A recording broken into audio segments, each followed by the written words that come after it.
অনেক দিন পর অনেক মাস পর তোমাদের কাছে চলে আসলাম একটা নতুন মিনি ব্লগ নিয়ে। আশা করি তোমরা খুব ভালো আছো, আমিও খুব ভালো আছি। চলো মিনি ব্লগটা শুরু করা যাক। সবাই বলে নাকি ঠাকুরের প্রসাদ নাকি পশু পাখিদের দিতে নেই, তাহলে নাকি ঠাকুর পাপ দেয়। আমি কিন্তু সেটা মনে করি না, কারণ ঠাকুরের প্রসাদ খাওয়ার কিন্তু সবার অধিকার আছে। মানুষরা যেমন ঠাকুরকে ডাকে, সেরকম কিন্তু পশু পাখিরাও ঠাকুরকে ডাকে। মানুষ বিপদে পড়লে যেমন ঠাকুরের আশ্রয় নেয়, সেরকম কিন্তু পশু পাখিরাও কিন্তু বিপদে পড়লে কিন্তু ঠাকুরকেই ডাকে, আর ঠাকুর কিন্তু তাকে কিন্তু রক্ষা করে। যেমন মানুষের সাথে সাথে কিন্তু সবাইকেই ঠাকুর রক্ষা করে। তাহলে মানুষের প্রসাদ খাওয়া নিষিদ্ধ নেই কেন, তাহলে পশু পাখিদের খাওয়া নিষিদ্ধ আছে?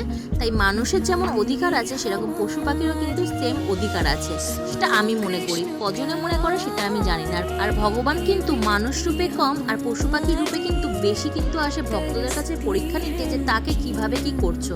একটা কথা মনে আছে তো, লোকনাথ কিভাবে গেছে, ভোলে বাবা কিভাবে গেছে, সেই রকমই কিন্তু কৃষ্ণও কিন্তু সবার কাছে গেছে, কিন্তু অন্য অন্য রূপ ধরে।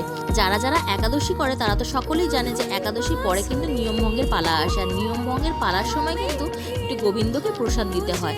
আমরা কিন্তু সেরকম সেবা দিয়েছি, গোবিন্দকে একটু খিচুড়ি সেবা দিয়েছি, আর এই খিচুড়ি প্রসাদ কিন্তু সকলে কিন্তু খেয়েছে। আর সেই টাইমে কিন্তু একটা ছাগলের বাচ্চা এসেছিল। তাহলে তোমরাই বলো একে কি করে প্রসাদ না দিয়ে থাকতে পারি। ভিডিওটা এইটুকুনি, আর সবাই কিন্তু ভিডিওটা দেখার পর হরে কৃষ্ণা বলে যেও।